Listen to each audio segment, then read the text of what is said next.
Robby, I hear you were extra industrious last night and you wrote a radar. What's on your mind these days? I did indeed. Well, Brianna, a new study published by the Journal of the American Medical Association purports to track the spread of COVID-19 misinformation during the course of the pandemic and largely blames 52 specific doctors for promoting allegedly incorrect claims about the virus, about masks, and about vaccines. The authors of that study, which is called Communication of COVID-19 Misinformation on Social Media by Physicians in the U.S., well, they might need to double-check their own grasp of the facts because several statements that they describe as examples of misinformation are actually debatable, and one big claim cannot possibly be described as misinformation at all. I refer, of course, unsurprisingly, to the lab leak theory. Statements counted as misinformation in this study included the notion that, quote, the virus originated in a laboratory in China. As if anticipating strenuous objection to this, the authors weakly insist that the lab leak theory, quote, contradicted scientific evidence at the time. Well, this gets to the very root of the whole misinformation problem. There was no smoking gun indicating either a natural origin or a lab leak, and yet a group of scientific experts released a paper, Proximal Origins, at the behest of federal health czars Anthony Fauci and Francis Collins, that explicitly ruled out a lab leak despite their own private concerns that this was a perfectly compelling explanation. Scientists who publicly lean toward the lab leak theory, including Alina Chan, who we've had on the show, of MIT and Harvard, were condemned. The lab leak theory did not contradict scientific evidence at the time. It just didn't. The evidence was ambiguous, and some scientists preferred the lab leak, while others preferred natural origin. In any case, a scientific study released today, in August 2023, no excuse for continuing to promote the fiction that the lab leak theory is misinformation. The theory is now endorsed by both the U.S. Department of Energy and the FBI. The Wall Street Journal has confirmed key reporting that would make the lab leak all but certain, namely that the first people to contract COVID-19 were scientists working at the Wuhan Institute of Virology. So-called experts who purport to chronicle and correct the category of speech now known as misinformation have proven themselves more than capable of error, which calls into question their entire project. And the authors, by the way, did not respond to my request for comment. Falsely describing the lab leak theory as misinformation, however, is not the paper's only sin.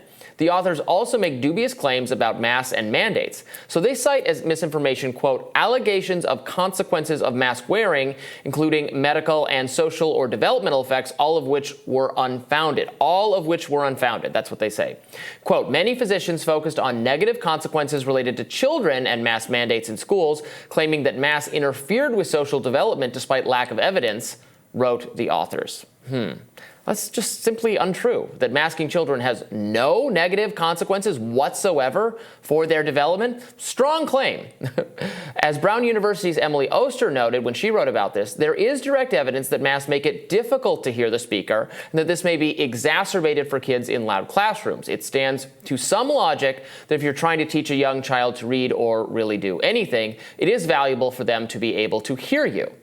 And social interactions are better if kids can hear each other and be heard by teachers. Putting all this together, it is reasonable to think that some aspects of learning or social skills may be impacted by masks, and indeed others have argued this.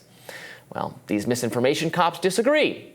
The paper, by the way, also takes issue with the claim that mask mandates were ineffective at stopping the spread of COVID-19, even though some studies did in fact cast doubt on whether mandates, not masks themselves, but the mandates requiring them, were doing much additional good. Lastly, the authors explicitly denounce as a conspiracy theory the idea that health officials, quote, censored information that challenged government messaging. The Facebook files and the Twitter files have documented exhaustively all the ways in which the federal government pressured social media companies to do precisely that. So understanding how false information spreads on social media is a worthwhile project. The authors of this paper don't seem to grasp that there are legitimate disagreements on a whole host of policy issues relating to COVID-19. The science is not settled, and it never is. Those who would seek to police misinformation should first define it accurately, or else they're committing the very same mistake they seek to correct.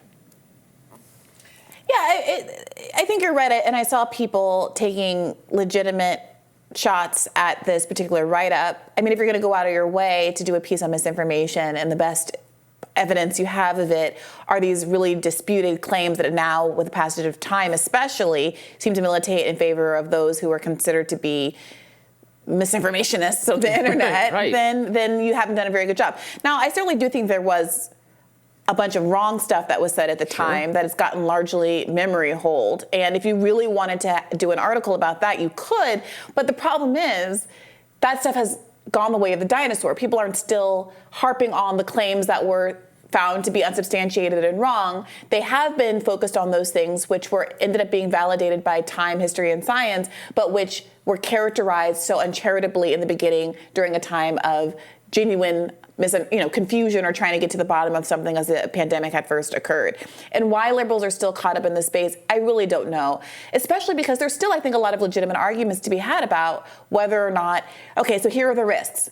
To your point, you say there are understandable risks of masking and learning how to communicate and read and things, especially as children are young and developmentally naive. Sure. But that's weighed out. You have to balance that against the potential risks of infection. It's usually not so bad in children, but an unknown virus, long COVID, all of these kinds of things. And at least having an honest conversation about the real risks that exist on both sides, however great or minor you think they are, it feels like a more approachable conversation, a good faith conversation, in a way that simply lying about it doesn't. Same with the myocarditis stuff. I think a much stronger argument would be, well, there are similar heart risks to young people that can happen rarely, but sometimes if you have COVID, you're not vaccinated, it's bad, and you get hospitalized. Similarly, there are these risks that can happen from vaccination, particularly in this group of young men. So let's just get our heads together, compare the scientific studies, and enable people to make informed decisions based on who they are, what their biological background is, and all of these kinds of things. And instead, we just got anybody who's talking about myocarditis is a kook and lying and doesn't understand the science. And that has done irreparable damage, hopefully not irreparable, but very significant damage to the public trust. Yeah, the people who purport to specialize in misinformation, disinformation, malinformation, who are journalists for which that's their beat, or who are national security experts or health experts with a focus on that, or tracking it online, groups that watch it, they increasingly refer to this category of speech in a way that is just baffling to me. Like that misinformation is itself a kind of virus, a kind of disease that is communicable and easily spread, and with no self-awareness or understanding that a lot of what they're describing as misinformation, is debatable, or is, as you just said, is just competing claims. Maybe one person might think, despite the mask being uncomfortable and not ideal for children, it's still worth doing it for these reasons. And someone else may say it's not worth doing it for these reasons. Especially if your child is immunocompromised, has asthma, has other kinds of things. But if you don't do the full picture, it's just misinformation. And again, with things that are just totally out of date now. Now, I don't want to memory hold the fact that there were people who were saying for purely political reasons, I'm not going to take this vaccine, who were ignoring the fact that there were these very high rates of, relatively compared to what we have now, high rates of hospitalization and death that were coming when people got COVID without having any layer of vaccine protection or having the protection of having had the disease initially. Right, which is another... Right. I mean, that's a mainstream misinformation because there was so much unwillingness to embrace by Fauci and others that having had COVID would confer on you some degree of protection from a subsequent infection, and that was downplayed or even frankly was denied in mainstream reporting based on what government health sciences were saying. But that never counts as a misinformation. It's only when we do it. Right, and I just saw a study that showed that if you ask conservatives how they feel about certain early COVID policies, mandates, et cetera, they are very negative about them. But if you call it Trump policies, the Trump mandates, et cetera, the opinion goes up. And so to me, that's not tethered to science or any kind of empiricism. That is politics. And I don't want to pretend that there wasn't a lot of politicking going on in the time, including people like Kamala Harris and liberals who were saying, well, if it's Trump's vaccine, I don't want to take it, right? So that is part of, I think, why there was a genuine investment in the idea of... the same thing. Everyone's favorite mainstream COVID commentator when it was the Trump vaccine. Like, oh, I don't know about this. Yeah, so that's why I understand why some people were looking for something empirical, something true, something like science that they could hang their hat on, because there were people making wild decisions that were not well tailored to even good faith public health advice at the time. However, two wrongs don't make a right. And now we're having to contend with all of those years of flip-flopping advice on masks and incomplete advice on things like masks and which ones work and which ones don't, and how protective having had COVID really is versus isn't. And we're still digging ourselves out of that hole. About that claim that it's a conspiracy theory that the government took actions, or the government health advisors took actions to discourage narratives that clash with them. Like it's just not a conspiracy theory. Yeah. I mean, there are people saying that was true, that was good action that should be done and should be done again, but you can't deny that it happened. Crazy stuff. Yeah. Well, we will see if these authors ever respond to the numerous criticisms they were getting from me and from other people on social media, and we'll have more Rising right after this.